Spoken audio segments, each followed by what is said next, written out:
Avis vascular centre మన దేశంలోనే the best varicose vein hospital. Super master. And మీరు compose చేసిన ఫైట్ సీక్వెన్స్లో అంటే నేను తప్పైతే sorry, Aravinda Sametha first fight మీరు కంపోజ్ చేసిందే కదా. అంటే ఎన్టీఆర్ ఫైట్స్ అన్నీ కూడా చాలా అగ్రెసివ్గా ఉంటాయి, కానీ ఆ ఒక్క ఫైట్ మాత్రం కథ ఉంటుంది, ఒక కొలత వేసి కొట్టినట్టు ఉంటుంది, ఒక ఎమోషన్ ఉంటుంది. డైలాగ్ బాగా చెప్పావు, కొలత వేసి కొట్టినట్టు ఈ డైలాగ్ సినిమాలు పెట్టాలి. నాకు అంటే ఆ మొత్తం ఆ ఫైట్ సీక్వెన్స్ అంతా అసలు ఎలా పుట్టింది, ఎలా కంపోజ్ చేశారు, నాకు ఆ ఎక్స్పీరియన్స్ చెప్పండి మాస్టర్. అదేంటంటే మాకు ఫస్ట్ క్రెడిట్ కూడా 3 శ్రీనివాస థ్యాంక్స్ చెప్పాలి. ఎందుకంటే ఫస్ట్ టైం ఎన్టీఆర్ గారి కాంబినేషన్లో ఆయన మాస్టర్ కనెక్ట్ అవుతాం. తిరిగి శ్రీనివాస గారు అంటే ఒక ఫ్యామిలీ డ్రామా తీస్తే డైరెక్టర్ అనేది ఒక ముద్ర వేసి ఉంటుంది. అవును, దీనిలో నుంచి ఆయన కొత్తదనంలో యాక్షన్స్ చేయాలని చెప్పి మేము ఎలా హోంవర్క్ ముందు బాగా హోంవర్క్ చేశాను. దానికి తగ్గట్టుగా హీరో దాంట్లో 6 ప్యాక్ చేయటం, ఎన్టీఆర్ గారు చెప్పినట్టు పర్ఫెక్ట్గా వచ్చేదాకా ఆయన ఆ టేక్ చేయటం, అనుమోలు చేయటం, అసలు అది మాకే అంటే మేము చూస్తే ఆశ్చర్యపోయాం అనమాట.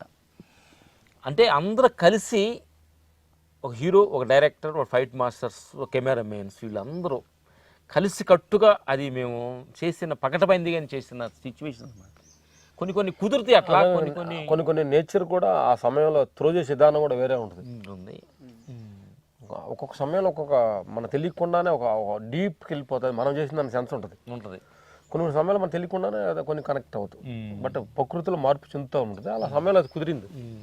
మామూలుగా ఆ ఫైట్లో ఒక సందర్భం గురించి చాలా పెద్ద చర్చ నడిచింది. ఎవరన్నా కత్తి దోస్తారు, తొడగొడతారు, ఆ కత్తితో తొడగొట్టడం ఏంటి, అది తుడుచుకోవడం ఏంది అసలు? క్రెడిట్ గోస్ టు 3 శ్రీనివాసరావు గారు అది థాట్స్ అని, దానికి మ్యాచ్ఫుల్గా స్టైల్గా అలా తిప్పటం, అది ఏదో కొత్తదనం ఆడియన్స్లో ఉంటే దాన్ని తిప్పి విధానంలో స్టైల్ ఎన్టీఆర్ గారు దాన్ని డిజైన్ చేయబెట్టింది రామ్ లక్ష్మణులు అనమాట. అందుకే నేను ఏమంటున్నానంటే అందరూ చూసి మెచ్చింది బాగా మనుషులు ఆడియన్స్, తీసింది కెమెరామెన్, ఇది అందరి లోపల ఉంటుంది. ఆడియన్స్ కూడా క్రెడిట్ ఇచ్చేసి మరి ఆడియన్స్ క్రెడిట్ లేకపోతే వాళ్ళు చూడపోతే మేము ఫైట్ చేసాం. అంటే ఫస్ట్ జడ్జిలు వాళ్ళు అంటాం, సినిమా తీయటం గొప్ప కాదు, తీసిన దాని జడ్జిమెంట్ చూడు, is very good judges audience. ఎందుకంటే మేము ఒక ప్రేమతోటి మనకు పేరు రావాలనో ఆ డబ్బులు తీసుకోనో ఏదో చేస్తాం అనమాట, అర్థమైందా? కానీ డబ్బులు ఇచ్చే ఆడియన్స్ ఉన్నారు, మేము డబ్బులు తీసుకునే ఆడియన్స్, వాళ్ళు డబ్బులు ఇచ్చే ఆడియన్స్ కాబట్టి వాళ్ళు 100-200 కావచ్చు, అది ఎంత యాలుగులు ఏంటంటే ఎంత కష్టపడి బేల్దార్ పని చేసి 3 hours వాళ్ళు టైం వేస్ట్ చేసుకుని చూసినప్పుడు వాళ్ళు సాటిస్ఫాక్షన్ అయ్యాన్ని డబ్బులకి 2 వాల్యూ కట్టుతాం మేము అక్కడ. ఒక షాట్కి ఒక మనిషి 3 గంటలు కూర్చొని మన సినిమా 3 hours టైం వేస్ట్. చాలా థ్యాంక్ యూ మాస్టర్. ఎందుకంటే ఇప్పుడు ఇండస్ట్రీలో జరుగుతున్న కొన్ని పరిస్థితులు చూస్తుంటే డబ్బులు పెట్టి టికెట్ కొని థియేటర్కి వెళ్ళే ఆడియన్స్ మంచి చెట్ల గురించి చాలా మంది ఆలోచించట్లే. ఎందుకంటే అతని టైం ఎంత వాల్యుబుల్ అయింది. సినిమాకి వెళ్ళాలనుకోండి, ఒక హాఫ్ డే అతనికి పోతుంది, 2 hours ముందు ప్రిపేర్ అవటం, 2 hours కూర్చోవటం, దానికి డబ్బులు వేస్ట్, ఆ మధ్యలో స్నాక్స్ తీసుకుంటాం, ఎంత టైం వేస్ట్ చేసే ముందు వాళ్ళకి ఏదో ఒక మనశ్శాంతితో లేకపోతే తెలుసుకోవాల్సిన విషయమో లేకపోతే ఆనందమైన విషయం, అఖండ 2 లాగా ఒక మంచి దైవ భక్తి డైలాగ్స్ ఎలా ఉండే అనుకోండి. సారీ మాస్టర్, ఇప్పుడు మీరు అన్నారు కదా స్నాక్స్ అని ఒక మాట, సినిమాని చంపేస్తుంది ఇప్పుడు అది. ఇప్పుడు సినిమాకి శత్రువు బయట ఎక్కడో లేరు, మన మల్టీప్లెక్స్లో ఈ స్నాక్స్ పెట్టి రేట్లకి అదే సినిమాని చంపేస్తాం, డబ్బులు కానీ ఖర్చు ఎక్కువ అయిపోతున్నాయి. మీరు వెళ్ళారా మాస్టర్ ఎప్పుడన్నా మల్టీప్లెక్స్లకి? స్నాక్స్ తీసుకో. ముఖ్యంగా మీలా మాస్టర్స్ అంటే ఒక పెద్ద కష్టం ఉంటుంది అనమాట. ఉదాహరణకి నాకు తెలిసి మాస్టర్స్ అందరికి ఇదే పెద్ద సమస్య అవుద్ది. ఉదాహరణకి ఏ ఫార్మో వెళ్ళారు, అక్కడ ఒక యాక్షన్ సీక్వెన్స్ తీస్తున్నారు, చిన్న కాలు బెనుకో చెయ్యి బెనుకో ఒక 3-4 రోజులు షూటింగ్ ఆపాల్సి వచ్చిన కోట్లలో నష్టం వస్తుంది.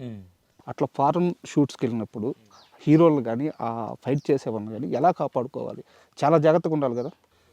ఉండాలి అని అంటున్నాను. మనం ప్రతి మనిషి కూడా జాగ్రత్తగా ఉండాలి, ఆరోగ్యంగా ఉండాలి, ఆనందంగా ఉండాలి. యాక్సిడెంట్ అవ్వాలి ఎవరు అనుకోరు కదా. ఉంటాము ఆ సమయము, ఆ సిచ్యువేషన్స్, ఆ కర్మ బలం కొన్ని వచ్చినప్పుడు మనం తప్పించుకొని ఏం చేయలేము. అంటే ఇంకో క్వశ్చన్, దీనికి కంటిన్యూటీ క్వశ్చన్. కొంతమంది హీరోలు ఉంటారు, నేనేం పేరు ప్రస్తావించట్లేదు, చెప్తున్నాను. అంటే బాబు ఇక్కడ డూప్ పెడదామన్నా సరే కొంతమంది ఆ వయసు ప్రభావమో లేకుంటే కొంతమంది ఎక్స్పీరియన్స్ వల్ల లేదు నేను చేస్తానంటుంటారు. యాజ్ ఎ మాస్టర్గా మీకు అర్థమవుతుంటుంది అక్కడ రిస్క్ ఉందని. ఎలా కన్విన్స్ చేస్తారు వద్దు అని? ఏంటంటే మనం ఎవరికైనా ఒక 2 మాటలు చెబుతాం అనమాట. అది ఎక్కువ చెప్పామనుకోండి దాన్ని మనం రైట్స్ తీసుకోవాల్సి వస్తుంది. చెప్పి చూస్తాము, సిచ్యువేషన్ అర్థమవుద్దని. దాన్ని మించి వెళ్ళినప్పుడు మనం ఏం చేయలేము. నేచర్ భగవంతుడి మైనస్ అవుతుంది. అది కరెక్ట్ అవ్వచ్చు, మైనస్. ఇంకోటి అంటే ఏ మనిషి చెప్పింది కరెక్ట్ కాదు, అందుకని ఏ మనిషి చెప్పింది కరెక్ట్ పోకుండా కాదు. ఆ పరిస్థితి ఎలా, ఆ పరిస్థితి సందర్భాలను బట్టి మేము కరెక్ట్ అని చెప్పినప్పుడు ఆయన కాదని వస్తారు, మేము చెప్పినప్పుడు ఒక మళ్ళీ వింటారు కూడా. అది సందర్భాన్ని బట్టి క్రియేట్ అవుతుంటుంది, సిచ్యువేషన్నే క్రియేట్ చేస్తుంది. అది దాన్ని కొన్ని తప్పించుకోలేము, కొన్నిటికి రిసీవ్ చేసినా కానీ ఏం అవ్వదు, అలా ఉంటాయి. అంటే ఇప్పుడు మళ్ళీ అఖండ విషయానికి వస్తే, ఇప్పుడు సినిమా అంత పెద్ద సక్సెస్, ఇప్పుడు సక్సెస్ మీట్లు జరుగుతాయి, ఫ్యాన్ మీట్స్ జరుగుతాయి, టీం అంతా అక్కడ అందరినీ కలుస్తారు, మీరేమో ఇక్కడ ఉండిపోయారు, మా క్రెడిట్స్ పోతాయి ఏమో అనే భయం లేదా? అదే మీ కష్టమే కదా, మీరు కర్మ విషయంలో సిన్సియర్గా ఎఫర్ట్ పెట్టి 100% మీరు చేసిన కష్టమే కదా, మా క్రెడిట్స్ మాకు రావేమో అనే భయం లేదా? ఇప్పుడు ఈ ఇంటర్వ్యూ కూడా, ఈ ఇంటర్వ్యూ మనం ఇప్పుడు సినిమా రిలీజ్ నాకు తీసుకుంది కాదు. నేను గతంలో మీకు ఒకసారి ఫోన్ చేసి మాస్టర్స్ మీ ఫైటర్లు అందరినీ పిలవండి, మనం ఒకసారి ఇక్కడ వంట ప్రోగ్రామ్ చేసుకుందాం, మనం ఫోన్లో మాట్లాడాం, మీతో మాట్లాడాను గుర్తులేదు. సో ఈ సినిమా వచ్చిందని మనం కూర్చోాలా, ఈ సినిమా సక్సెస్ అయింది, రండి మమ్మల్ని ఇంటర్వ్యూ కూడా, మీరు మమ్మల్ని గెలవాలా, మా క్రెడిట్స్ పోతాయి ఏమో అనే భయం లేదా మీకు? అదే నీ ముందే చెప్పాం కదా, ఈ భయం ఉందనుకోండి బాధ వచ్చింది.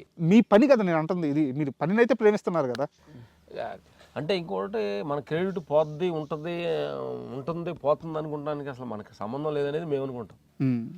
అది ఏదో వచ్చింది, సక్సెస్ అయిపోయింది, దానికి ఉండదు. ఇప్పుడే నిజంగా హార్ట్ఫుల్గా మనం పని చేస్తే పని పుట్టించుద్ది. ఏం మాట చెప్పారు, నిజమే, పనిని పుట్టిస్తుంది. ఆ పని పుట్టించుద్ది. ఒక హోటల్లో, ఎందుకంటే మాకు చిన్న ఎక్స్పీరియన్స్ అనమాట, ఒక హోటల్లో సాధారణ పని చేస్తున్న కుర్రోడు ఎల్లంగిలో ఒక రిజ్యూమెంటు కొంచెం చేసుకోండి సార్ అట్లా చెప్పిన ఒక చెన్నైలో ఒక అతను చూస్తే, ఒక పొడిజిరేళ్ళు భోజనం చేసినప్పుడు అతన్ని 4-5 మాటలు అబ్జర్వ్ చేసేసి తీసుకొచ్చి ఆఫీసులో పెట్టుకొని అట్లా డైరెక్టర్ అయ్యాడు. మన ఇండస్ట్రీలోనా? లేదు, తమిళనాడు. సూపర్. అట్లా అందుకేనంటే ఒక పని నీకు ఇస్తున్నా, అది బేల్దారి పని కావచ్చు, ఏ పని, పెయింట్ కావచ్చు, వ్యవసాయం కావచ్చు, సినిమా ఎనీ కావచ్చు, ఆ పని నా ప్రేమతోటి కానీ మనం చేసే పని అయితే ఆ పని ఇంకో పనిని పుట్టించుద్ది. అందుకని మనం నిజంగా పని చేయాలి కదా తప్ప దాన్ని మేనేజ్ చేసుకొని మాకు ఎక్స్పీరియన్స్, దాన్ని ఎక్స్పోజ్ చేయాలి, నన్ను చూడాలి, పని చేస్తారనే ఎక్స్పీరియన్స్ అవసరం లేదు. పని చేస్తుంటే పనే చూస్తుంది నిన్ను. పనికి, నిజమైన పనికి కాంపిటీషన్ లేదు, మన పని మనం చేసుకుంటే చాలు. సూపర్. వాళ్ళ పని వాళ్ళు చేస్తారు. అఖండ 3 ఎప్పుడు ఉండబోతుంది, ఎలా ఉండబోతుంది? అఖండ 3 ఎప్పుడు ఉంటుంది, ఎలా ఉంటుంది? డిజైనింగ్ ద నేచర్, రెండో డిజైనింగ్ బోయపాటి గారు, మూడో డిజైన్ బాబు గారు, నాలుగో ప్రోగ్రామ్స్ లో టెక్నీషియన్ గా మేము కూడా ఉంటాం. ఎందుకనంటే అంటే ఒక క్రియేటివ్, ఒక తెలియని ఒక హిందూ భారతదేశం అనే ఒక దాని మీద ఒక అద్భుతమైన ఒక క్రియేటివ్ తీసుకొచ్చాడు డైరెక్టర్ బోయపాటి గారు. అని మేము డిస్కషన్లో కూడా మాట్లాడుకున్నాం అనమాట. అది నిజం. అదంటే ఇది మేము చెప్పకూడదు, వాళ్ళు చెప్పాలి, మన సంబంధం లేదు. ఈ క్రెడిట్ ఇప్పుడు మనం వెళ్ళిందంటే నెక్స్ట్ ఒక లెవెల్. అంటే ఇది మా ఫీలింగ్ ఏంటంటే, భారతదేశం ఋషులు గొప్పతనం, హిమాలయాలు తపస్సు చేసి ఇప్పుడు మెడిటేషన్, ధ్యానం అంటే అన్ని కంట్రీస్లో చేస్తున్నారు. అది మన భారతదేశం నుంచి వెళ్ళిన సూర్య నమస్కారం, ప్రాణాయామం ఇవన్నీ చేస్తే అంటే అక్కడ కలెక్ట్ చేస్తారనమాట. అందుకంటే మన భారతదేశ సంప్రదాయం, భారతదేశం శక్తి, ఒక మనిషి తపస్సులో ఉండి ఏమేమి చేయవచ్చు. ఒక అలెగ్జాండర్ లాంటి భారతదేశాన్ని టచ్ కూడా చేయలేకుండా ఓడిపోయిన సన్నివేశాలు కూడా మనం చరిత్రలో చూసి ఉన్నాం. భారతదేశంలో గొప్పతనం ఏంటి, భారతదేశం ఒక ట్రైబుల్ కొట్టాడు అంటే ఇన్ని మీరు కూడా చరిత్ర విని ఉంటారు అన్నమాట. అందుకని ఇలాంటి గొప్పతనాన్ని, ఇలాంటి గొప్ప మహానుభావులు, గొప్ప డైరెక్టర్ రాజమౌళి గారు, గొప్ప ఇలాంటి గొప్ప మహానుభావులు ఉన్నారనమాట ప్రపంచంలో. మన తెలుగు ఇండస్ట్రీని, భారతదేశాన్ని ఒక లెవెల్ తీసుకెళ్ళిన వాళ్ళు ఉన్నారనమాట. అట్లాగని ఈ సినిమా ఇప్పుడు ప్యాన్ ఇండియా లెవెల్ వెళ్ళింది. నెక్స్ట్ బోయపాటి ఇంకా లెవెల్ ఇంకా డోస్ పెంచుతారనమాట. పెద్ద స్థాయిలో ఉండొచ్చు పెద్ద స్థాయిలో ఉండొచ్చు. దానికి తగ్గట్టు ఆదర్శనం కూడా దానికి ఉంది కాబట్టి మాస్టర్. ఉంటుందని మేము ఆయన చెప్పాలి, మనం చెప్పకూడదు. మేము సరదాగా మాట్లాడుకున్నాము. ఈ క్రెడిట్ ఎంతో అద్భుతమైన ఈ క్రెడిట్ని ఇంకో లెవెల్లో తీసుకెళ్ళి డైరెక్టర్ గారు అన్నాం, చేద్దాం అనే ఆలోచన థాట్స్ కూడా ఆయనలో క్రియేట్ జరిగింది. So the nature create accept చేయాలిగా. And for more videos, Please subscribe to iDream. Please subscribe to iDream. Please subscribe iDream. And please subscribe to iDream. For more videos, subscribe to iDream. please like, share and subscribe to the channel. Congratulations, iDream. Subscribe to iDream. Subscribe to iDream. So subscribe to iDream Media. iDream ki iDream team andarki huge congratulations. Please subscribe iDream Media. Please subscribe to iDream. Subscribe iDream. Please subscribe to iDream. iDream అంటే నా కళల channel subscribe చేసుకున్నారు, నోరు తిరుగుతలేదు. మీరైతే గంట గుర్తు కొట్టండి. For more such videos, please subscribe to iDream. Subscribe to iDream. Please subscribe to iDream. Please subscribe iDream Media. Please do subscribe to iDream. Please subscribe to iDream Media. For best entertainment and information, please subscribe iDream. And don't forget to subscribe to iDream.